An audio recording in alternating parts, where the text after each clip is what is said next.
Hello बच्चों, कैसे हो? हालचाल बढ़िया? ओके, चलो अब लास्ट टाइम हमने 7 चैप्टर की सभी थियरीज कंप्लीट कर दी। चलो फ्रॉम टुडे एग्जाम्पल 7.1।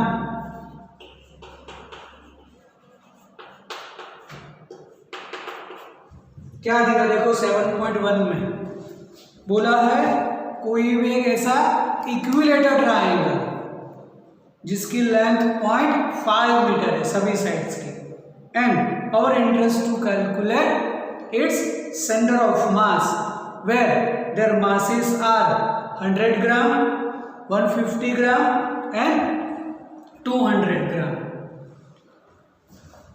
तो यहाँ पर अगर हम सोचे तो कुछ ऐसा हमें एक इक्विलेटर ट्रायंगल दे रखा है। ओके, यहां पर कोई भी अगर हम पॉइंट भी बोल सकते हैं। अब देखो यहां पर अगर ऐसा कोई भी हमें ट्रायंगल से रिलेटेड कभी भी इसका सेंटर ऑफ मास करना है, then choose any point as our reference point. तो consider this one is our reference point, and for simplicity just place this reference point at origin।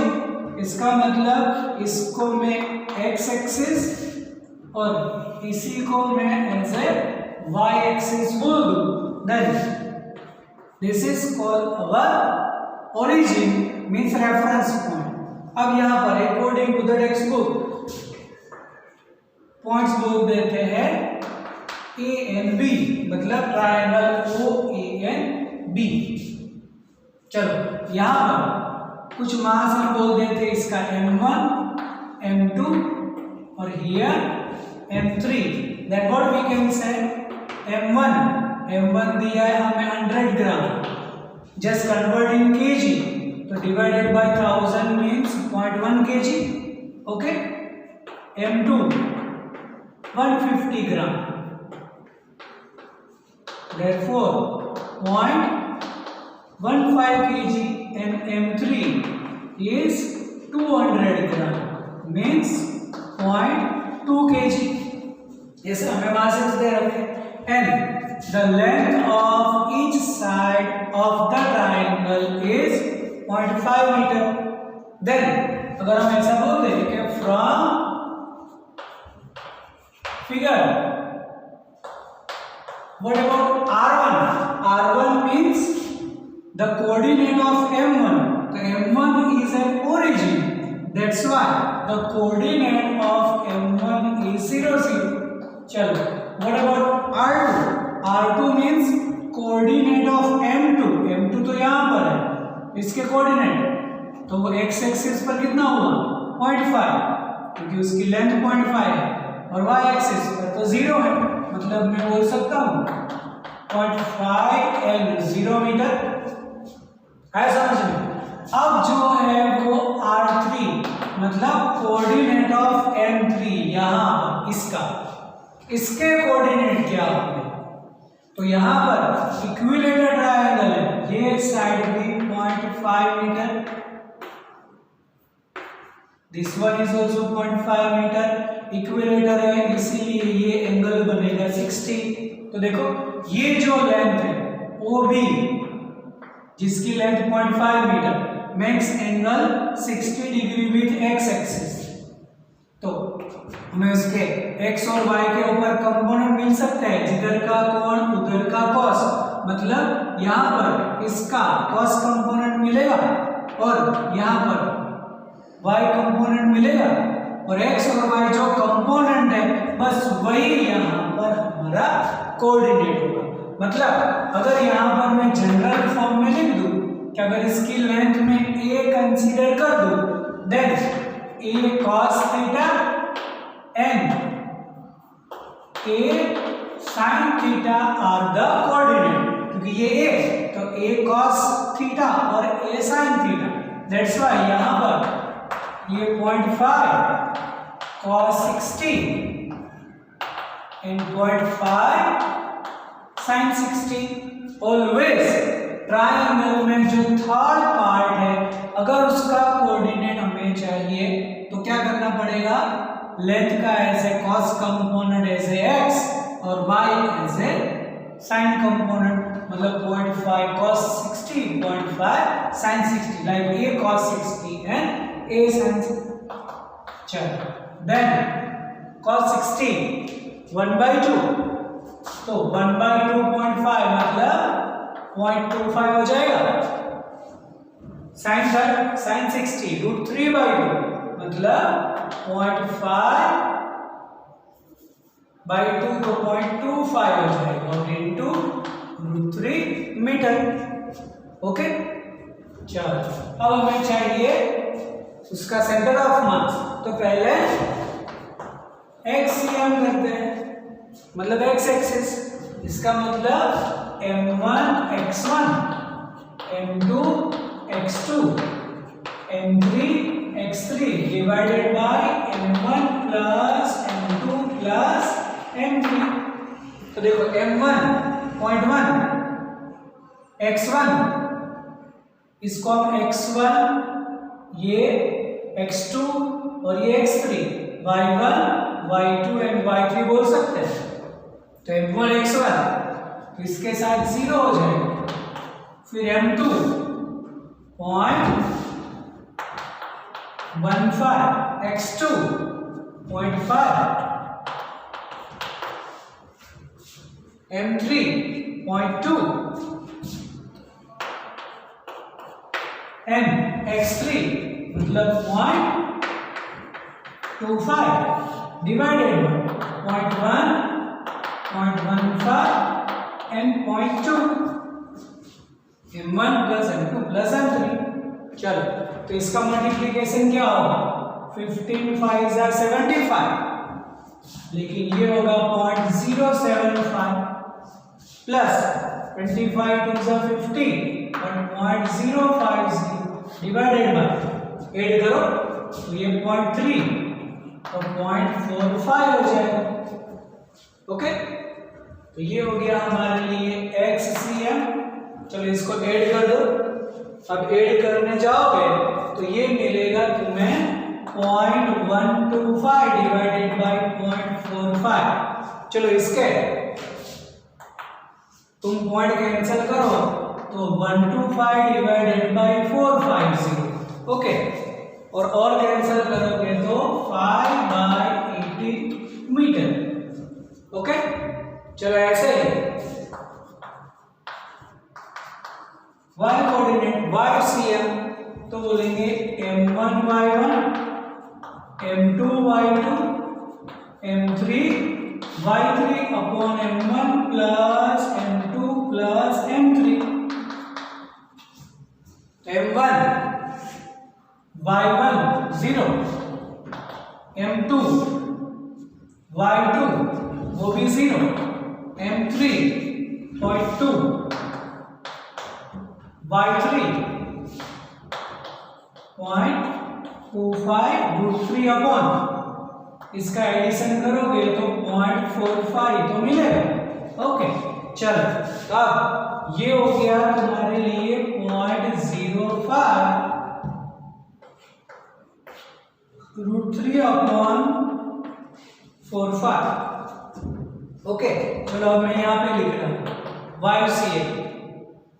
तो देखो अगर इसका तुम पॉइंट कैंसिल करने जाओगे तो ये तो कैंसिल, मतलब 5 √3 अपॉन 45, तो ये हो जाएगा √3/9। इसका मतलब 9 को भी 3 कर दो और एक कैंसिल करो तो 1/3 √3 मीटर, मतलब देयरफॉर RCM अगर मैं लिखूं तो XCM एंड YCM मतलब 5/18 एंड 1/3 √3 मीटर, ऐसा हमें कुछ आंसर मिलेगा। ओके तो वीडियो पोस्ट करके लिख लो ये नंबर 1। चल अब नंबर 2 एग्जाम्पल 7.2।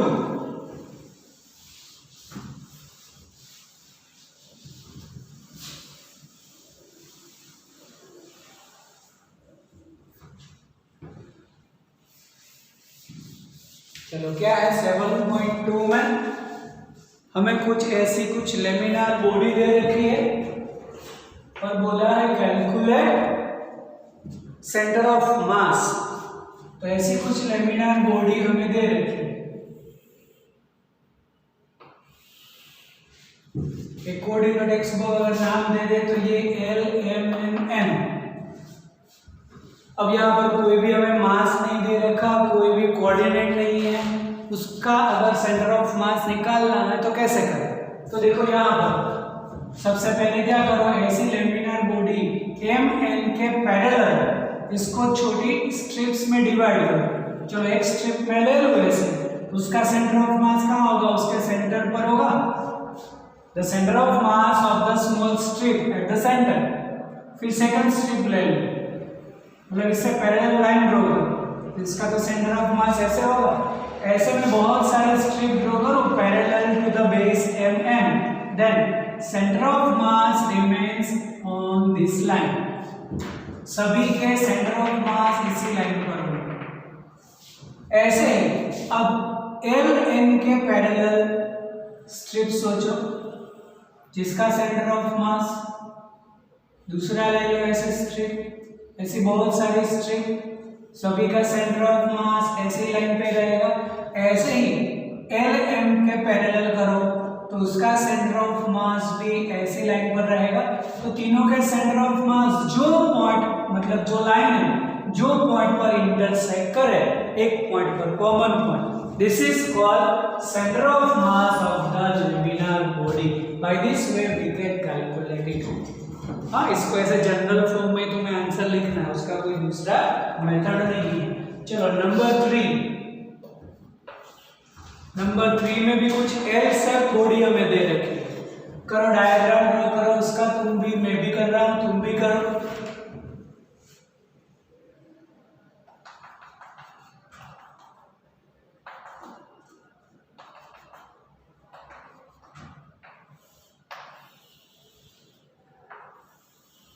ऐसी कुछ हमें L शेप बॉडी दे रखी है ना, X N Y, ये 0 0, ये कुछ दे रखा है हमें 2 0, मतलब ये 1 0, तो होगा श्योर ये यहाँ पे दे रखा है 1 1 एंड दैट इज 2 1, तो ये होगा श्योर 0 1 एंड ये होगा 0 2, इसका मतलब दिस इज 1 2। ऐसे हमें कोऑर्डिनेट दे रखे हैं और बोल रखा है ऐसे कि यहाँ पर ये 1 मीटर है और यहाँ से पूरा इतना जो है वो 2 मीटर दे रखा है ना। अब अगर ये L से बॉडी को ऐसे हमने 3 पार्ट्स में डिवाइड किया है और इन सभी के सेंटर ऑफ मास अगर मैं C1 C2 और C3 बोल दूं और पूरा जो है उसका मास 3 kg, तो मास ऑफ ईच पोर्शन जो है वो 1 kg होगा। मतलब मैं बोल सकता हूं कि mass of each is 1 kg। चलो अब अगर मैं R1 लिखूं, मतलब R1 मतलब C1 का सेंटर ऑफ मास, तो देखो इसके कोऑर्डिनेट हमें डायरेक्ट मिल सकते हैं। कहाँ पर होंगे? ये 1 है तो इसका हाफ होगा 0.5, ये भी ऐसा ही 0.5 मीटर। ओके, चलो R2 मतलब इसका ये कहाँ पर होगा? एक्स एक्सिस के ऊपर 1.5 होगा और y के ऊपर तो 0.5। ओके, चलो R3 x के ऊपर 0.5 और y के ऊपर 1.5, जहां पर उसकी पोजीशन है वो ले लो। One second, R1 R2 R3 C1 C2 C3 के सेंटर ऑफ मास हुए, तो देखो ये कहां पर है? 0.5 ये 1.5, y एक्सिस पर 0.5, x पर 0.5 और y पर 1.5। बस अब using XCM m1 x1 m2 x2 plus m3 x3 upon m1 plus m2 plus m3। देखो सभी का मास तो 1 kg है, 1 kg यहाँ पर मल्टीप्लाई करे ना करे डजंट मैटर। तो 1 इंटू x1 मतलब 0.5, फिर 1 into 1.5, 1 into 0.5 divided by m1 plus m2 plus m3, वो तो 3 kg होगा। चलो तो ये कितना हो गया 0.5 1 मतलब 2.5/3, तो 2.5/3 है जिसको मैं 25/30 बोल सकता हूँ, जिसमें 5 हम कैंसिल कर सकते हैं, मतलब यहाँ से 5 कैंसिल करेंगे तो 5 और यहाँ से कैंसिल करेंगे तो 6, is 5/6 metre. And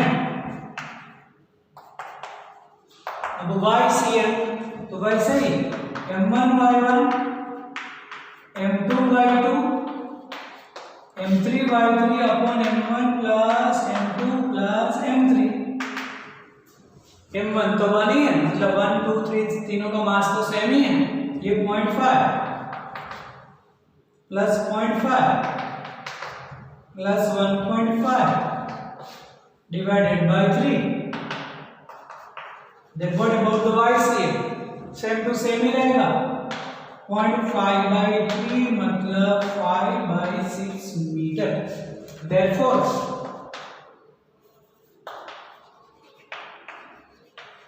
centre of mass, जिसको मैं जनरल फॉर्म में RCM बोल दूं, then XCM YCM is equal to क्या होगा, दोनों 5/6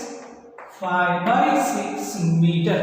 ओके चलो नंबर 4 लिख लो, ये वीडियो पोस्ट करके लिख लो ये। चलो अब क्या किया नंबर 4 में, देखो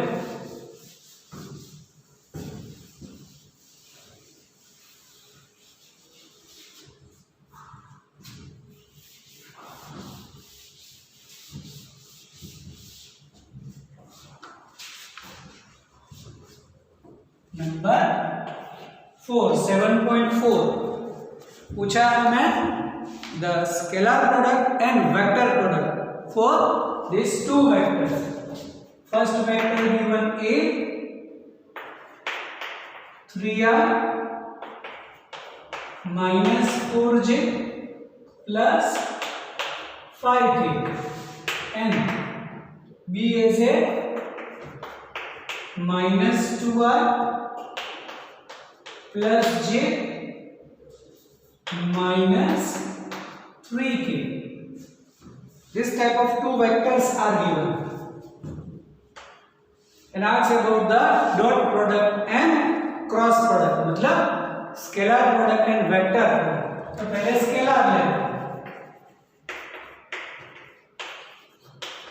स्केलर प्रोडक्ट मतलब dot product a dot b, तो a डॉट b मतलब 3r 4j 5k dot minus 2r plus j minus 3k। अब डॉट है तो i डॉट i1 रहता है, इसीलिए ये होगा -6, फिर i डॉट j0 होगा, i डॉट k वो तो सब पता ही है, तो i dot i j dot j k dot k वाला ही आंसर लेंगे। इसीलिए ये 4 का इसके साथ मल्टीप्लिकेशन, तो ये होगा -4 और इसका इसके साथ मल्टीप्लिकेशन -15, तो ये हो जाएगा -25। It is a dot b। अगर b डॉट a करेंगे तो भी a dot b dot a में कोई डिफरेंस नहीं है, तो कोई भी आंसर लोगे a डॉट b करोगे b डॉट a करो, आंसर तो -25 रहेगा। ओके चलो अब करना है हमें वेक्टर प्रोडक्ट।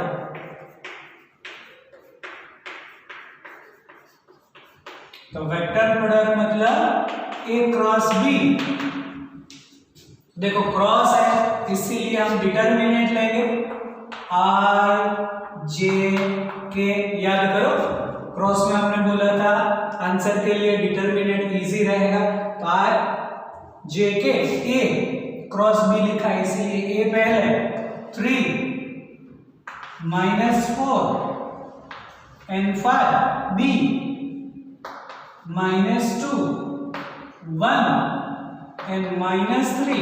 चलो इसके आंसर में क्या होगा, पहले आई लिखेंगे तो ये और ये छोड़ देंगे, क्या होगा, दोनों माइनस है, मल्टीप्लाई करेंगे तो +12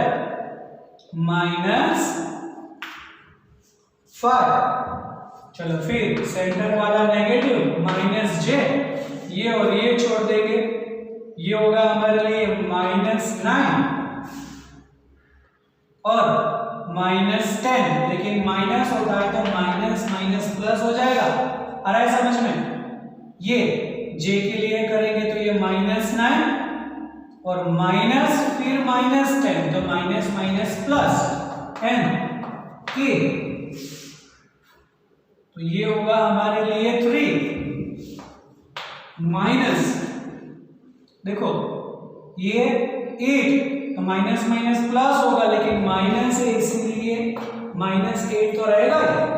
ओके चलो 12 - 5 7 तो 7 आई क्या, फिर ये तो +1 तो माइनस है तो -j और ये होगा -5 ठीक है। ओके अब अगर मैं ऐसा करूं 4b क्रॉस है, क्योंकि यहां पर स्पेसिफाई नहीं है कि a डॉट b लेना है कि b डॉट a, लेकिन a dot b dot a same रहेगा, लेकिन a क्रॉस b ये है तो b क्रॉस a क्या होगा, जो है उसका ऑपोजिट हो जाएगा, क्योंकि ये दोनों ऊपर लिखेंगे या नीचे लिखेंगे रिवर्स हो जाएगा, मतलब ये हो जाएगा -7i + j और +5 ठीक है। ओके ये हो गया हमारे लिए नंबर 4। ऐसा ही कुछ नंबर 5 देखो, क्या दिया है हमें नंबर 5 में, अगर इसी से रिलेटेड मैं यहां पे लिख दूं नंबर 5 क्या दिया, फोर्स हमें दे रखा है F क्या है 7i 3j -5k और पोजीशन वेक्टर दे रखा है I -j nk and ask about the torque। चलो टॉर्क के लिए क्या होगा, then we know the formula for the torque tau is equal to r cross f। देखो फिर से क्रॉस प्रोडक्ट मतलब डिटरमिनेंट